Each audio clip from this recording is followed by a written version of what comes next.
जी शुक्राना गुरु जी। ओम नमः शिवाय। शिव जी सदा सहाय। ओम नमः शिवाय। गुरु जी सदा सहाय। संगत जी, गुरु जी का अनंतम अनंतम शुक्राना, लख लख शुक्राना। संगत जी, शिव पुराण का पाठ बहुत ही ब्लेस पाठ होता है, वो बहुत किस्मत से सुनने को मिलता है। आंटी जी फ्रांस बैठ के शिव पुराण के पाठ की सेवा कर रही हैं। गुरु जी क्यों करवा रहे हैं, इसका एक कारण है संगत जी, क्योंकि गुरु जी को अपनी प्यारी संगत का कल्याण करना है। गुरुजी को अपनी प्यारी संगत का उनके घर बैठे उन्हें शिव पुराण सुना के उनके हर दुख को दूर करना है। गुरुजी को अपनी प्यारी संगत को हमेशा खुश देखना है। गुरुजी हमारे साथ हमारे कर्म को इस तरह काटते हैं कि हमें पता भी नहीं चलता कब हमारे कर्म कट रहे हैं शिव पुराण सुनते सुनते। संगत जी, आंटी जी इतना परेशान थी, तब आंटी जी हमारे से कांटेक्ट किया, तो हमने आंटी जी को मतलब हम कौन होते दे सेवा देने वाले, गुरुजी ने सेवा दी कि शिव पुराण की।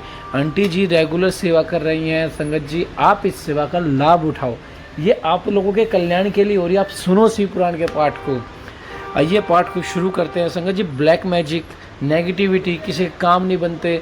आप देखना शिव पुराण को जैसे जैसे आप सुनना शुरू करना, कुछ दिन होंगे, देखना आपको धीरे धीरे कैसे आपके घर में पॉजिटिव वातावरण बनता चला जाएगा। तो संगत जी, बस मैं आपको यही कहूँगा, गुरु जी विश्वास रखो। गुरु जी चमत्कार बहुत करते हैं। गुरु जी टेम्परेरी नहीं परमानेंट देते हैं। आइए पाठ शुरू करते हैं। जय गुरु जी। गिरी से पुत्र प्राप्त कर विराज वह प्रचंड पराक्रमी दैत्य संपूर्ण देवताओं को जीतकर उस पृथ्वी को अपने देश रसातल में उठा ले गया। तब देवताओं, मुनियों और सिद्धों ने अनंत पराक्रमी विष्णु की आराधना की। फिर तो भगवान विष्णु सर्वात्मक यज्ञ में विकराल वराह श्रीधांग थुथुन के अनेक प्रहारों से पृथ्वी को विदीर्ण करके पाताल लोक में जा घुसे। तब उन्होंने कभी न टूटने वाले अपनी अगली दाढ़ों से थुथुनों से सैकड़ों दैत्यों का कुचुम्बन निकालकर अपने वज्र सदृश कठोर पात प्रहार से निशाचरों की सेना को मता। तत्पश्चात अद्भुत एवं प्रचंड तेजस्वी विष्णु ने करोड़ों सूर्यों के समान प्रकाशमान सुदर्शन चक्र से नाक्ष की प्रज्वलित सिर को काट लिया और दुष्ट दैत्यों को जलाकर भस्म कर दिया। देखकर देवराज इंद्र को बड़ी प्रसन्नता हुई। उन्होंने सतुराज बंधक को विक्षिप्त कर दिया। फिर महात्मा इंद्र विष्णु को अपनी दाढ़ों द्वारा पाताल लोक से पृथ्वी को जाते हुए देखकर परम प्रसन्न हुए और अपने स्थान पर आकर पूर्ववत स्वर्ग और भूतल की रक्षा करने लगे। इस प्रकार वराह रूप धारण करके उत्तम कार्य करने वाले उग्र रूपधारी श्री हरि प्रसन्नचित होकर समस्त एवं मुनि और पति और ब्रह्म द्वारा प्रशंसित होकर अपने लोक को चले गए। इस प्रकार वराह रूपधारी विष्णु द्वारा असुराज हिरण्याक्ष के मारे जाने पर समस्त देव मुनि तथा अन्य अन्य सभी जीव सुखी हो गए। हिरण्यकशिपु की तपस्या और ब्रह्मा से वरदान पाकर उसका अत्याचार, नृसिंह का वध और प्रहलाद को राज्य प्राप्ति। सनत कुमार जी कहते हैं, व्यास जी वराह रूपधारी श्री हरि के द्वारा इस प्रकार भाई के मार जब हिरण्यकशिपु शोक और क्रोध से संतप्त श्री हरि के वैर तो करना तो उसे रुचता ही था, अतः संहार प्रेमी वीर असुरों को प्रजा के विनाश के लिए आज्ञा दे दी। तब वे संहार प्रिय असुर स्वामी की आज्ञा को सिर चढ़ाकर देवताओं और प्रजाओं का विनाश करने लगे। इस प्रकार जब उन दुष्ट चित्त वाले असुरों द्वारा सारा देवलोक तहस नहस हो गया, तब देवता स्वर्ग को छोड़कर गुप्त रूप से भूतल पर विचरने लगे। उधर भाई की मृत्यु से दुखी हुई हिरण्यकशिपु ने भाई को जलांजलि देकर उसी स्त्री आदि को डांट सुना। तत्पश्चात उस दैत्यराज ने अपने लिए विचार के, मैं अजय हूँ, अमर हूँ और अजय अमर हो जाऊं, मेरी एक छत्र राज्य रहे और मेरा प्रतिद्वंदी कोई ना रह जाए। यूं धारणा बनाकर वनराज्य पर गया और वहां गुफा में अत्यंत घोर तपस्या की और उस समय पैर के अंगूठे केवल खड़ा हो गया। उसकी भुजाएं ऊपर की ओर उठी हुई थी और दृष्टि आकाश की ओर लगी हुई थी। उसकी तपस्या संतप्त होकर देवताओं का मुख विकृत हो उठा। वे स्वर्ग को छोड़कर ब्रह्मलोक में जा पहुंचे। उन्होंने भाई ब्रह्मा से अपना दुखड़ा कह सुनाया। व्यास जी, उस देवताओं ने इस प्रकार कहने पर स्वयंभू ब्रह्मा, भृगु, दक्ष आदि के दैत्यवेश्वर के आश्रम पर गए। तब जिसने अपने तप से संपूर्ण लोगों को संतप्त किया था, वह हिरण्यकशिपु देने के लिए पदे योनि ब्रह्मा को अपने सामने उपस्थित किया। पितामह ने उससे कहा, वर मांग जिसकी बुद्धि मोहित नहीं हुई थी। उस असुर ने विधाता की उस मधुर वाणी को सुनकर इस प्रकार कहा। हिरण्यकशिपु बोले, प्रजापति पितामह, मैं चाहता हूँ कि स्वर्ग में, भूतल पर, दिन में, रात में, ऊपर तथा नीचे कोई भी अस्त्र शस्त्र पाश, शुष्क वृक्ष, पर्वत, जल, अग्नि के रूप में शत्रु के प्रहार से देवता, दैत्य, मुनि, सिद्ध को पुनः आप द्वारा रचे के जीवों के हाथ भी कभी मुझे मृत्यु भय ना हो। सनत कुमार कहते हैं, मुनि हिरण्यकशिपु कैसे वचन सुन ब्रह्मा के मन में दया का भाव जागृत था। उन्होंने मन में विष्णु को प्रणाम करके कहते हैं, मैं तुझ पर प्रसन्न हूँ, अब तो तुझे सारी वस्तुएं प्राप्त होंगी। तुझे सारी वस्तुएं प्राप्त होंगी। तूने 96,000 वर्षों तक तप किया है, अब तेरी कामना पूर्ण हो चुकी है। अतः तुझसे तप से विदित होकर दानवों के राज्य को भोगकर ब्रह्मा की वाणी सुनकर हिरण्यकशिपु का मुख प्रसन्नता से खिल उठा। इस प्रकार पितामह ने उस दानव राज्य पर अभिषिक्त कर दिया और वनमुत उठा त्रिलोकी को नष्ट करने का विचार करने लगा। फिर तो उसे संपूर्ण धर्मों का उच्छेद करके संग्राम में समस्त देवताओं को जीत लिया। तब देवता भागकर विष्णु के पास गए और वहां श्री हरि ने देवता मुनियों की दुर्गाथा सुनाकर उनका आश्वासन दिया। शीघ्र उस देवता के वध का वचन दिया। तब देवता अपने स्थान को लौट गए। तदंतर महात्मा विष्णु ने ऐसा रूप धारण किया, जो आधा सिंह और आधा मनुष्य का था। वह अत्यंत भयानक तथा विकराल दिखाई देता था। उसका मुख खूब फैला हुआ था, नासिका बड़ी सुंदर थी और नख तीखे थे, गर्दन पर जटाएं लहरा रही थी, दाढ़ें भी थी। उसे करोड़ों सूर्य के समान प्रभा छिटक रही थी और उसका प्रभाव प्रलयकालीन अग्नि के सदृश था। अग्नि अधिक कहाँ तक कहा जाए, वह रूप जगन्मय था। उस रूप में भगवान भास्कर के अस्ताचल की शरण लेने के लिए असुर की नगरी में प्रविष्ट हुए। उन्होंने प्रभावशाली नरसिंह को देखकर दैत्य एक साथ उन पर टूट पड़े। तब अद्भुत पराक्रमी नरसिंह ने महाबली दैत्य से युद्ध करके बहुतों को मारा, बहुत से को पकड़कर तोड़ मरोड़ डाला। फिर वे नगर में घूमने लगे। उन सब में सिंह को देखकर दैत्यराज के पुत्र प्रहलाद ने राजा से कहा, यह मृगेंद्र जगन में दिख रहा है, यह किस लिए आया है? प्रहलाद ने पुनः पूछा, पिताजी मुझे तो ऐसा प्रतीत होता है भगवान अनंत है और नृसिंह को धारण करके आपके नगर में प्रविष्ट हुए हैं, क्योंकि मुझे इनकी मूर्ति बड़ी विकराल दिखाई दे रही है। आप युद्ध से हटकर इनकी शरण में जाइए, इनसे बढ़कर त्रिलोकी में दूसरा कोई योद्धा नहीं है, इसलिए आप इन मृगेंद्र के सामने झुककर अपने राज्य का उपभोग कीजिए। अपने पुत्र की बात सुन दुरात्मा ने उसे कहा, बेटा क्या तू भयभीत हो गया? अपने पुत्र से यूं कहकर दैत्यों के अधिपति राजा हिरण्यकश्यप ने महाबली दैत्य को आज्ञा देते हुए कहा, वीरो तुम इस बेडूल भ्रिकुटी और नेत्र वाले सिंह को पकड़ डालो। तब स्वामी की आज्ञा से इस मृगेंद्र को पकड़ने की इच्छा से वे सभी बड़े बड़े दैत्य रणभूमि में घुसे, परंतु जैसे रूप की अभिलाषा से अग्नि में प्रवेश करने वाले पतंगे जल भुन जाते हैं, उस तरह वे सब के सब क्षण भर में जल कर भस्म हो गए। दैत्यों के दग्ध हो जाने पर दैत्यराज संपूर्ण शस्त्र अस्त्र शक्ति रिष्टि पाश अंकुश और पावक आदि से मृगेंद्र के साथ लोहा लेता रहा। इस प्रकार बहुत से काल तक भयंकर युद्ध हुआ। अंत में नृसिंह के वज्र से अपनी अनेकों भुजाओं से दैत्य को पकड़ लिया और उसे अपनी जानों पर लिटाकर दानवों के मर्म को विदीर्ण करने नखुंकरों से उसकी छाती चीर डाली और खून से लथपथ हुए उसे हृदय कमल को निकाल लिया। फिर तो उसी क्षण उसके प्राण पखेर उड़ गए। तब भगवान ने सिंह ने बारंबार किया घात से जिसके सारे अंग चूर चूर हो गए थे, उस काष्ठभूत दैत्य को छोड़ दिया। उस समय उस देव शत्रु के मारे जाने पर बड़ी प्रसन्नता हुई। उसे अवसर के प्रहलाद ने आकर उनके चरणों में सिर झुकाया। तब अद्भुत पराक्रमी विष्णु ने प्रहलाद को बुलाकर उन्हें दैत्यों के राज्य पर विशक्त कर दिया और स्वयं मृत्यु की गति को प्राप्त हो गए। अर्थात अंतर ध्यान पिता महादेव समस्तश्वर परम प्रसन्न अपना कार्य सिद्ध करने पूरी भगवान विष्णु को उस समय प्रणाम करके अपने धाम को चल गए। में रुद्र से अंध की उत्पत्ति, बिना से हिरण्याक्ष की मृत्यु, नरसिंह के हाथों उसके भाई का विनाश और प्रहलाद की राज्य प्राप्ति का वर्णन के श्रेष्ठ अब मैं शिव की कृपा से प्राप्त अंध के प्रभाव का शंकर जी के उसका युद्ध और पीछे से इस प्रकार महेश्वर गणाधीश की प्राप्ति हुई उस कथा का वर्णन करता हूँ, सुनो। भाई के विलंब से अंध का तप करना और वर पाकर त्रिलोकी को जीतकर स्वेच्छा से प्रवृत्त होना, उनके मंत्र द्वारा शिव परिवार का वर्णन, पार्वती के सौंदर्य पर मोहित होकर अंध का वाहन और नंदीश्वर के साथ युद्ध करना, अंध के प्रहार से नंदीश्वर की मूर्छा, पार्वती के आह्वान से देवियों का प्रकट होकर युद्ध करना, शिव का आगमन और युद्ध, शिव द्वारा शुक्राचार्य का निकला जाना, शिव की प्रेरणा से विष्णु का काल रूप धारण करके दानवों के रक्त का पान करना, शिव का अंध को अपने त्रिशूल में पिरोना, युद्ध की समाप्ति। संत कुमार कहते हैं, मुनिवर एक समय हिरण्याक्ष का पुत्र अंधक एक भाइयों के साथ विहार में संलग्न था। उसी समय उसके कामासक्त मदांध भाइयों ने उससे कहा, अरे अंधे, तुम तो अब राज्य से क्या प्रयोजन? हिरण्याक्ष तो मूर्ख था, उसने घोर तपस्या करके शंकर जी को प्रसन्न करके तुम जैसे करूप कली प्रिय विडोल नेत्रहीन को प्राप्त किया है। ऐसे तुम राज्य के भागी कैसे हो सकते हो? नहीं हो सकते हो, क्योंकि भला तुम विचार करो, कहीं दूसरे से उत्पन्न हुआ पुत्र भी राज्य पाता है? सच पूछो तो निश्चय ही राज्य के भागी हम लोग ही हैं। सनत कुमार जी कहते हैं, उन लोग की बातों का अंधहीन हो गया। फिर उसने स्वयं बुद्धिपूर्वक विचार करके तरह तरह की बातों से शांत किया और रात के समय वह निर्जन वन में चला गया। वहां उसने हजारों वर्षों तक घोर तपस्या करके अपने शरीर को सुखा डाला और अंत में उसे श्री में अग्निहोम देना चाहते। ब्रह्मा जी उसे रोक कर कहा, दानो तो वर मांग ले, सारे संसार में जिस दुर्लभ वस्तु को प्राप्त करने की तेरी अभिलाषा हो तो उसे मुझसे मांग ले। पति ब्रह्मा के वचन सुनकर वह दैत्य दीनतापूर्वक नम्रतापूर्वक कहने लगा, भगवान जी निश्चय मेरे राज्य छीना है, वह सब दैत्य आदि मेरे भृत्य हो जाए और मुझे अंधे को दिव्य चक्षु प्राप्त हो जाए।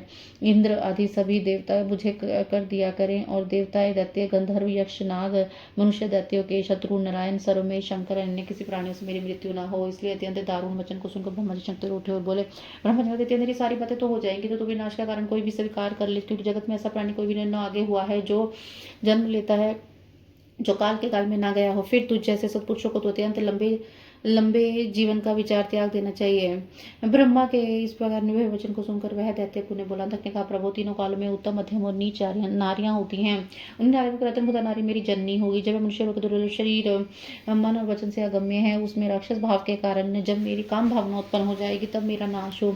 उसकी बात सुनकर स्वयंभू भगवान ब्रह्मा को महान आश्चर्य हुआ। वे शंकर जी के चरण कमलों का आस्मरण करने लगे। तब शंभू जी की आज्ञा पाकर वे उस अंधक से बोले, ब्रह्मा जी ने कहा, दैत्यवर तू जो कुछ चाहता है वे सभी सकाम वचन पूर्ण होंगे। दैत्येंद्र अब तू उठ जा, अपना भीष्ट वर प्राप्त करके सदा वीरों के साथ युद्ध करता रहे। मुनीश्वर हिरण्याक्ष पुत्र अंधक के शरीर की नसें शरीर में नसें और हड्डियां ही शेष रह गई थी। तब ब्रह्मा जी के ऐसे वचन को सुनकर शीघ्र ही भक्ति पूर्वक इंद्रकेश्वर के चरणों में लौट गया और इस प्रकार बोला, अंतकटे का भी जब मेरे शरीर में नसें हड्डियां मत शेष रह जाए तब भला इस देह से शत्रु सेना में प्रवेश करके मैं कैसे युद्ध कर सकूंगा। तो आप अपने पवित्र हाथ से मेरा स्पर्श करके उस शरीर को मांसल बना दीजिए। संत कुमार कहते हैं, मौत अंदर की बात सुनकर ब्रह्मा जी ने अपने हाथ से उसके शरीर का स्पर्श किया। फिर भली भांति पूजित होकर देवताओं के मुनिगणों से मुंह से भली भांति पूजित होकर देवताओं के साथ धाम को चले गए। ब्रह्मा के स्पर्श करते दत्तराज का शरीर भरा पूरा हो गया, जिसमें बल का संचार हो गया, नेत्र को प्राप्त सुंदर दिखने लगा। तब वह प्रसन्नता प्रकट में प्रवेश कर गया।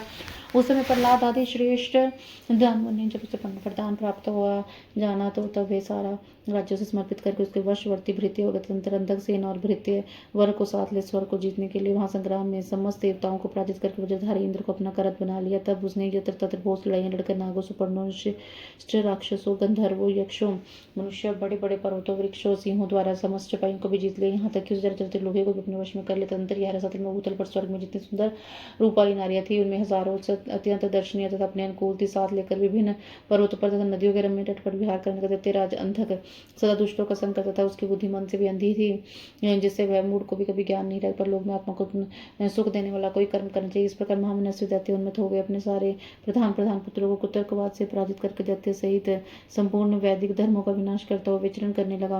वह धन के मत से विभूत हो वेद देवता ब्राह्मण और गुरु आदि किसी को नहीं मानता था। पर अब्धवश उसकी आयु समाप्त हो चुकी थी। इससे वह स्वेच्छा प्रवृत्त होकर व्यर्थ में अपनी आयु के शेष दिन गवाता हुआ रमन कर रहा था। उसी दानवश्रेष्ठ के 3 मंत्र जिसका नाम दुर्योधन वैद्य सहस्ती, एक समय उन तीनों ने उस पर्वत के किसी रमणीय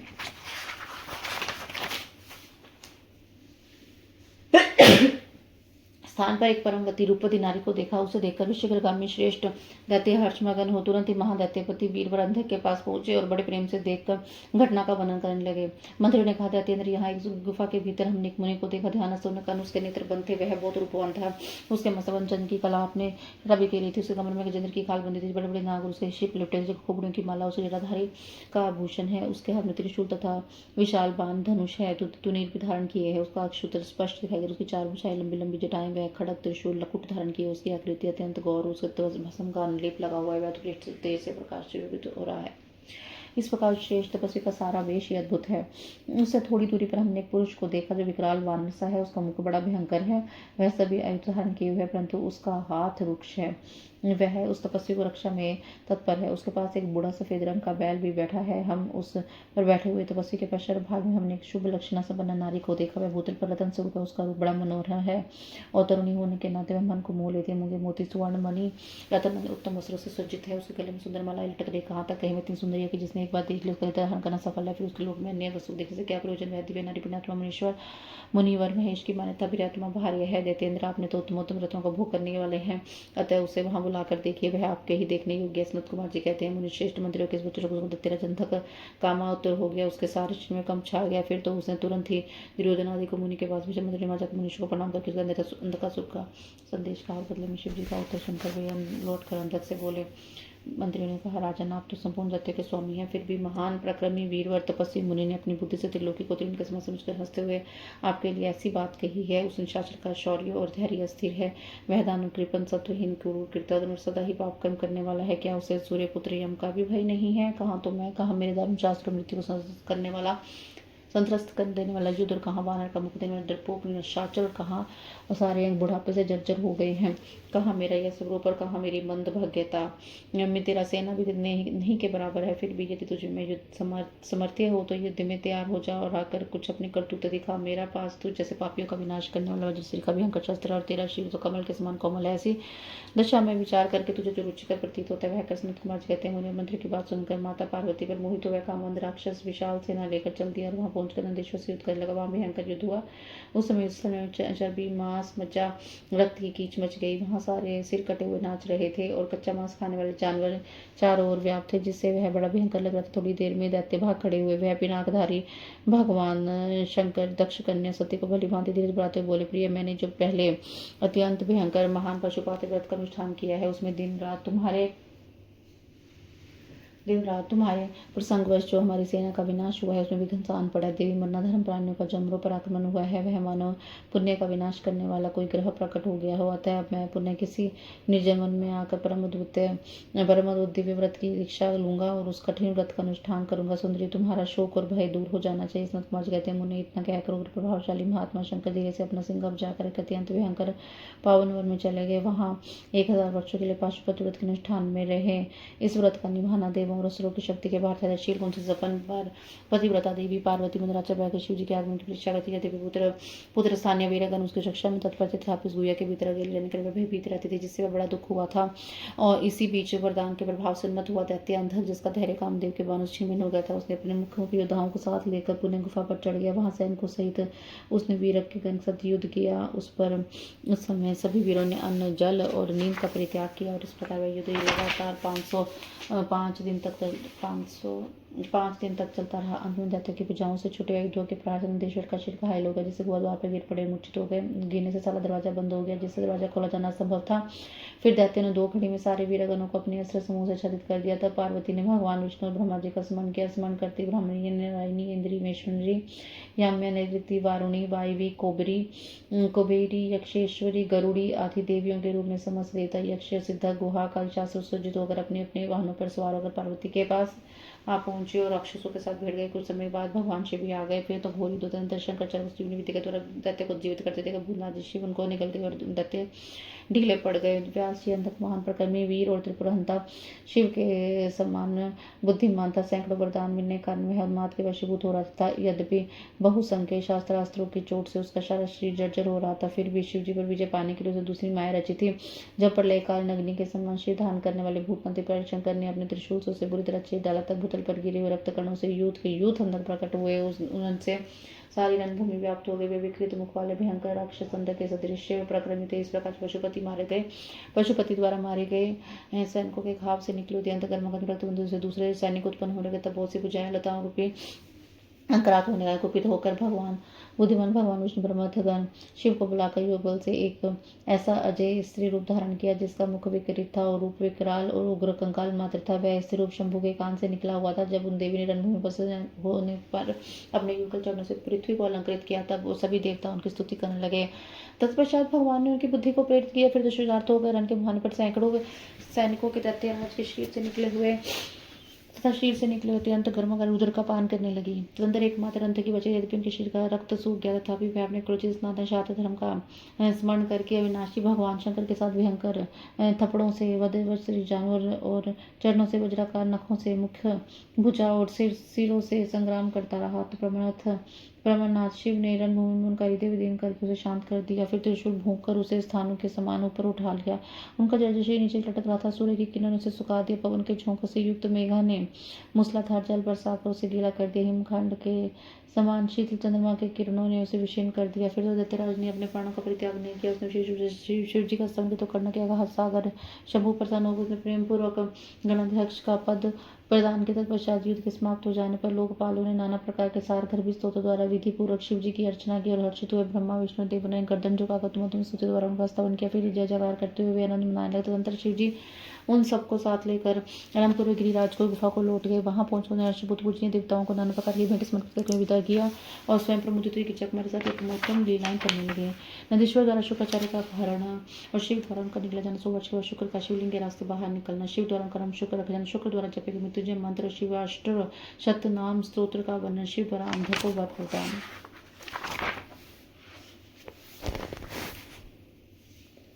व्यास जी ने पूछा, महाबुद्धिमान सनत कुमार जी, जब महाभयंकर रोमांचकारी युद्ध संग्राम चल रहा था, उस समय त्रिपुर शंकर ने दैत्य गुरु विद्वान शंकर शुक्राचार्य को निगृहित है। घटना में संक्षेप में सुनिए, तब उन्होंने अपने विस्तार पूर्वक वर्णन कीजिए।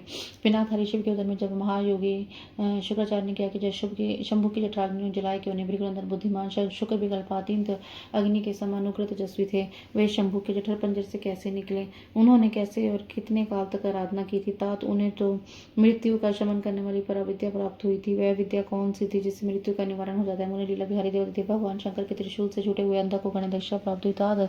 मुझे शिव लीलामृत श्रवण करने की विशेष लालसा आता है। आप मुझ पर कृपा के साथ वृतांत पूर्ण रूप से वर्णन कीजिए। ब्रह्मा जी कहते हैं, मैं तेजस्वी व्यास जी के वचनों को सुनकर सनत कुमार शिव जी के चरण कमलों का स्मरण करके कहने लगे। सनत कुमार ने कहा, मुनिवर भगवान शंकर के ब्रह्मत्व की जब अत्यंत विजय होने लगी तब अंधा घबराकर शुक्राचार्य को शरण में गया और विकटाकर में संजीवनी विद्या के द्वारा मरे हुए असुरों को जीवित करने की प्रार्थना की। शुक्राचार्य ने शरणागत धर्म की रक्षा करना उचित समझा। फिर तो युद्ध स्थल में गए तो आदरपूर्वक विद्या के स्वामी शंकर का स्मरण करके ठीक दैत्य पर मृत संजीवनी विद्या का प्रयोग करने लगे। इस विद्या का प्रयोग करते ही सभी दैत्य दानव वीर एक साथ खड़े होकर हथियार लेकर उठ खड़े मानो सोकर उठे हों। जैसे पुरंत व्यस्त हुआ वेद समरूह में विषा बादल और श्रद्धापूर्वक ब्राह्मणों को दिया गया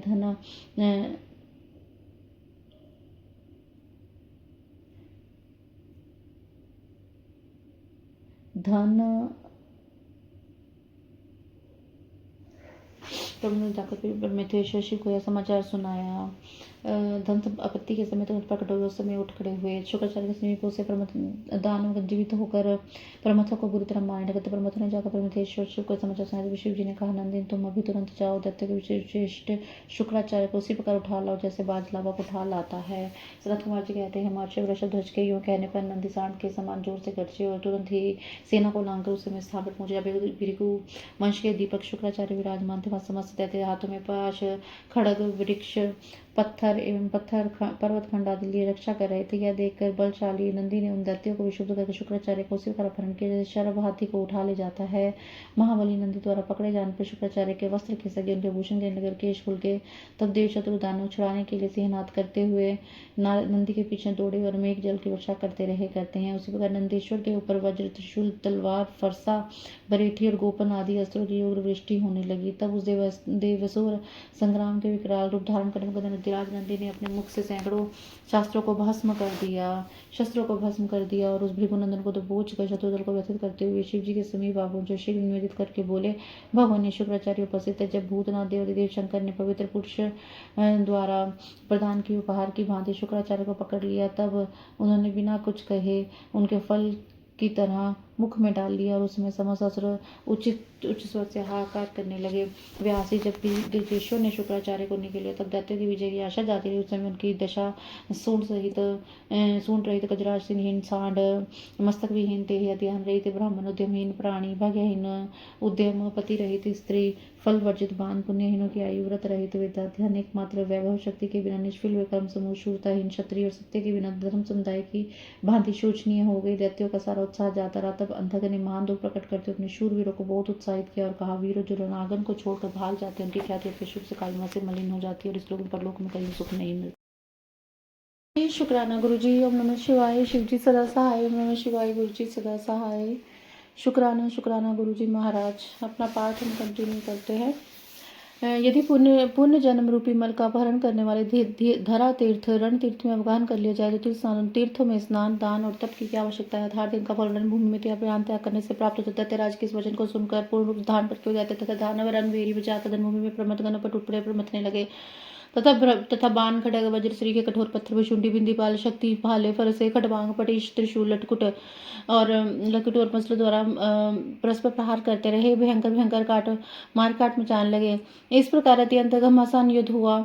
इसी बीच विनायक स्कंद नंदी सोम नंदी वीर नगमे और महाबली वैशाख आदि उग्र गणों ने त्रिशूल शक्ति और बाण समूह की धारावाहिक वर्षा करके अंधा को अंधा बना दिया। फिर तो ब्रह्मसुरों की सेनाओं में महान कोलाहल मच गया। उस घोर शब्द को सुनकर शंभु के उधर में स्थित शुक्राचार्य शरीर रहित वायु की भांति निकलने का मार्ग ढूंढते चक्कर काटने लगे। उस समय उन्हें रुद्र के उधर में पाताल सहित सातों लोक ब्रह्मा नारायण इंद्र आदित्य और अप्सराओं के विचित्र भवन तथा ब्रह्मसासुर संग्राम भी दिख पड़ा। इस प्रकार वे 100 वर्ष तक शिव जी की कुक्षी में चार भ्रमण करते रहे, परंतु उन्हें किसी छिद्र दिखाई नहीं दिया। जैसे दुष्ट की दृष्टि सदाचार्य के चित्र को नहीं देख पाती है। तब भृगुनंदन ने शैवयोग काशी लेकर एक मंत्र का जप किया।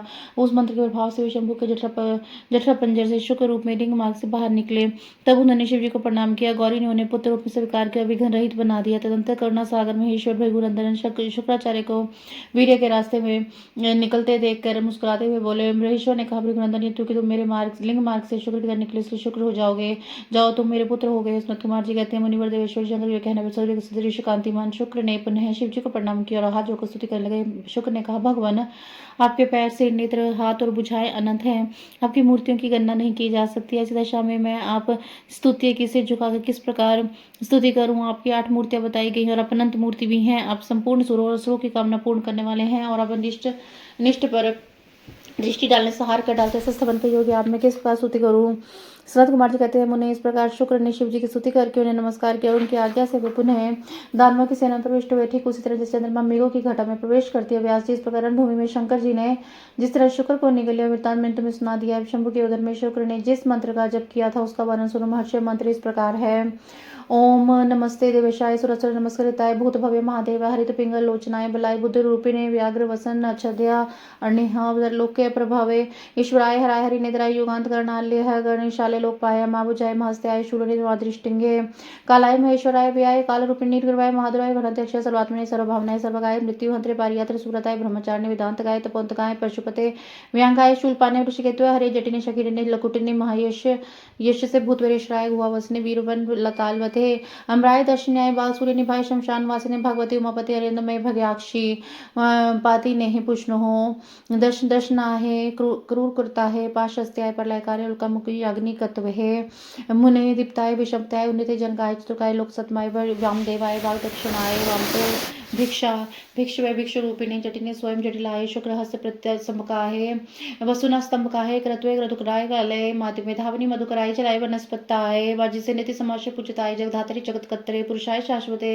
ध्रुवाय धर्माध्यक्षाय त्रिवात्मने भूतभाव्यने त्रिनेत्रे भूरूपे सूर्य सत्संप्रभे देवाय सूर्य तुर्यराधिने सर्वबाधा विमोचनाय बंधनाय सर्वधारिणे धर्मोत्तमाय पुष्पदंत विभागाय मुखाय सर्वहार्य विश्रवे से दारिणे भीमाय भीमकमाय ओम नमो नमः।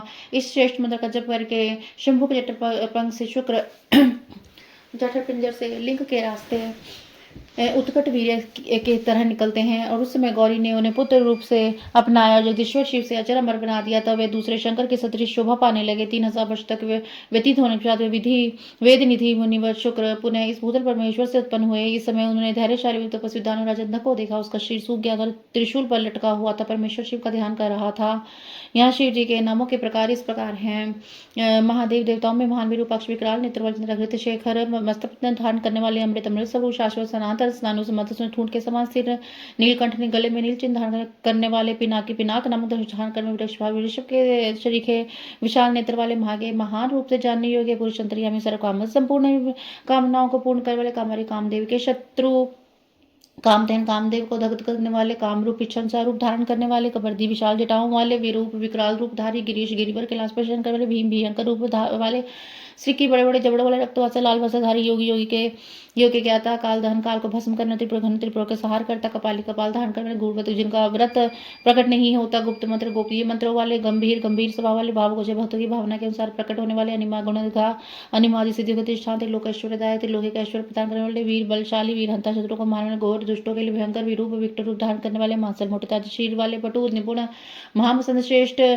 फल का गुदा खाने वाले उन्मत मत वाले भैरव काल भैरव स्वरूप महेश्वर देवेश्वर में श्रेष्ठ त्रिलोक के द्रावण त्रिलोकी का विनाश करने वाले लुब्ध स्वजनों के लोभी लुब्धक महाव्याध रूप जय यज्ञ सुदन दक्ष यज्ञ के विनाशक कृतिका सुति कृतिकाओं के पुत्र उन्मत का वेश धारण करने वाले कृतवासी गजासुर की जमड़ वस्त्र रूप में धारण करने वाले कृति परिधान हाथी का चर्म लपेटने वाले शुद्ध भक्तों का कष्ट देकर शुद्ध हो जाने वाले भुजंग भूषण सर्पों को भूषण रूप में धारण करने वाले दतालम भक्तों के विलंब दाता वेताल स्वरूप घोर शक्ति पूजी शक्ति द्वारा समराधित घोर पथ के प्रवर्तक घोर दैत्य घन भयंकर दैत्यों के संहारक घोर घोष भीषण शब्द करने वाले वनस्पति स्वरूप भस्मांग शरीर में भस्म धारण करने वाले जटिल जटलाधारी शुद्ध परम पावन भैरुंड सेवत सैकड़ों भैरुंड नामक पक्ष द्वारा सेवित भूतेश्वर भूतों के अधिपति भूतनाथ भूतगणों के स्वामी पंचाभूषण पंचभूतों को आश्रय देने वाले खग गगन विहारी क्रोधी निष्ठुर दुष्ट पर कठोर व्यवहार करने वाले चंड प्रचंड प्रक्रमी चंडी चंडी के प्राणनाथ चंडिका प्रिय चंडिका के प्रियतम चंड तुंड अत्यंत कुपित मुख वाले गरुत्मान क्रोध स्वरूप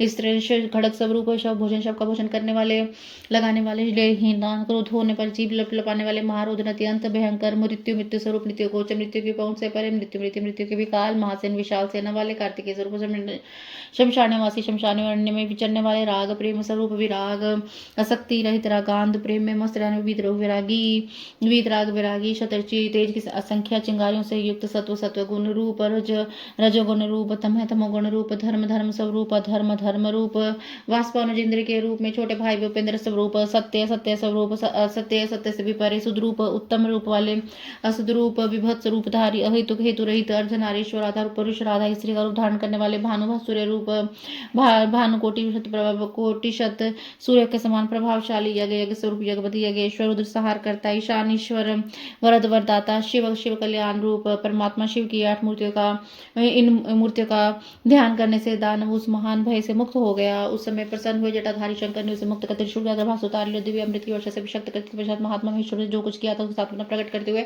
महादेव अंधक से बोले, ईश्वर ने कहा, दैत्येंद्र, मैं तेरे लिए इंद्रिय निग्रह नियम शौर्य और धैर्य से प्रसन्न हुआ था। सुवर तू कोई भी वर मांग ले, दैत्य के धीराज तूने में निरंतर मेरी प्रार्थना की है, इससे तेरा सारा कलमश धुल गया है, अब तू वर पाने के योग्य हो गया, इसलिए मैं तेरे वर देने के लिए आया हूं, क्योंकि 3000 वर्षों तक बिना खाई पिए धारण करना, प्राण धारण की नया, तू जो पुण्य कमाए उससे फलस्वरूप तुझे सुख की प्राप्ति होनी चाहिए। संत होनी है। सुनकर अंधक के भूमि पर अपने घुटने टेक दिए और फिर वह हाथ जोड़कर कांपता हुआ भगवान पति से बोला। अंधक ने कहा, भगवान महिमा जाने, आपकी महिमा जाने बिना मैंने रणागर में हर्ष का दीवाने से आपको दीनहीन नीच से नीच कहा और मूर्खतापुरुष लोक में जो निंदित कार्य किया है, प्रभु आप उन सबको अपने मन में स्थान न दे, अर्थात भूल जाए। महादेव, मैं अत्यंत उछाल दुखी हूँ। मैंने काम दोषवश पार्वती के विषय में जो दूषित भावना कर ली थी उसे आप क्षमा कर दें।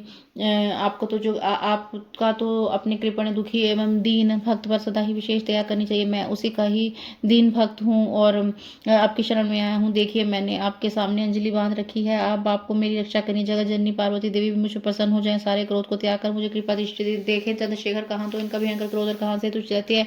चंद्रमौली, मैं किस प्रकार इसको सहन नहीं कर सकता। शंभु, कहाँ आपका परम उदार और कहाँ बुढ़ापा, मृत्यु, काम, क्रोध आदि दोषों से वशीभूत है।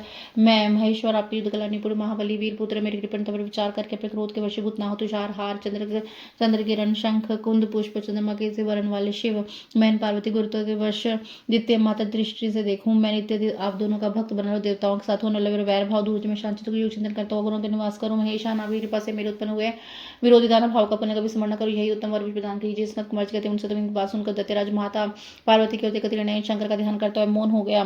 तब रुद्र ने उनकी दृष्टि से कृपा दृष्टि से देखा। उनकी दृष्टि पड़ते ही पूर्व अद्भुत जन्म का स्मरण हो गया। उनका घटना का स्मरण करते ही उनका मनोरथ पूरा हो गया। मनोरथ पूर्ण है, मनोरथ पूर्ण हो गया। फिर तो माता पिता को प्रणाम करके वह कृतकृत्य हो गया। उसी समय पार्वती तथा बुद्धिमान शंकर ने उसका मस्तक सूंघकर प्यार किया। इस प्रकार अंधक ने प्रसन्न हुए। चंद्रशेखर ने अपना सारा मनोरथ प्राप्त कर लिया। मुने महादेव जी की कृपा से अंधक को जिस प्रकार परम शुद्ध गणाध्यक्ष प्राप्त हुआ, उसी मृत्युंजय का सुना दिया है। सारा वृत्तांत यह है। मंत्र मृत्यु का विनाशक और संपूर्ण कामनाओं को फल प्रदान करने वाला, इसे प्रयत्न पूर्वक जपना चाहिए। शुक्राचार्य घोर तपस्या और इनके शिव जी को चित्ररत्न अर्पण करना तथा अष्टमूर्ति अत्यक्ष स्त्रोत्र द्वारा स्तवन करना, शिव जी का प्रसन्न होकर मृत्यु संजीवनी विद्या तथा अन्य वर प्रदान करना।